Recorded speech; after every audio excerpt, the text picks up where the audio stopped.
മാറ്റത്തിൻ്റെ രഹസ്യം നിങ്ങളുടെ മുഴുവൻ ഊർജ്ജവും പഴയതിനെ ചെറുക്കുന്നതിൽ കേന്ദ്രീകരിക്കുന്നതിന് പകരം പുതിയത് കെട്ടിപ്പടുക്കുന്നതിൽ കേന്ദ്രീകരിക്കുക എന്നതാണ്. കാലം എല്ലായ്പ്പോഴും മാറ്റങ്ങൾ ആവശ്യപ്പെടാറുണ്ട്. മാറ്റങ്ങളുടെ അനിവാര്യതയെ കാലം ഓർമ്മിപ്പിച്ചുകൊണ്ട് നമ്മുടെ മുന്നിലേക്ക് ആവശ്യങ്ങളെ വെച്ച് നീട്ടിത്തരും. അത് ഏറ്റെടുത്ത് വ്യക്തികൾക്കും സമൂഹത്തിനും രാജ്യത്തിനും ലോകത്തിനുമൊക്കെ ഉപകാരപ്രദമായ രീതിയിൽ കാര്യങ്ങൾ ചെയ്യുന്നതിലാണ് മനുഷ്യർ മികവ് കാണിക്കേണ്ടത്. കാലത്തിനനുസരിച്ച് നിയമങ്ങൾ മാറ്റുന്നത് ജനങ്ങളെ ബാധിക്കാത്ത വിധത്തിലായിരിക്കണമല്ലോ.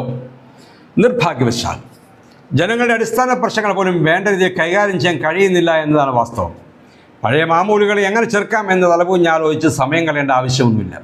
പുതിയതൊന്നിനെ സ്വീകരിക്കാനും അതിനെ സമൂഹത്തിന് ഉപകാരപ്പെടുന്ന രീതിയിൽ മാറ്റിയെടുക്കാനുമാണ് നമ്മുടെ ഊർജ്ജം ചെലവഴിക്കേണ്ടത്.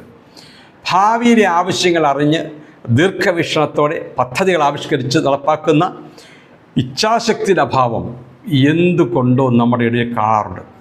നമ്മുടെ അറിവും ഊർജ്ജം കേന്ദ്രീകരിക്കേണ്ടത് ആധുനികതയിലേക്കുള്ള പുരോഗതിയിലേക്കുള്ള കുതിച്ചുചാട്ടത്തിന്മേലാണ് എന്നോർക്കുക. ശുഭദിനം.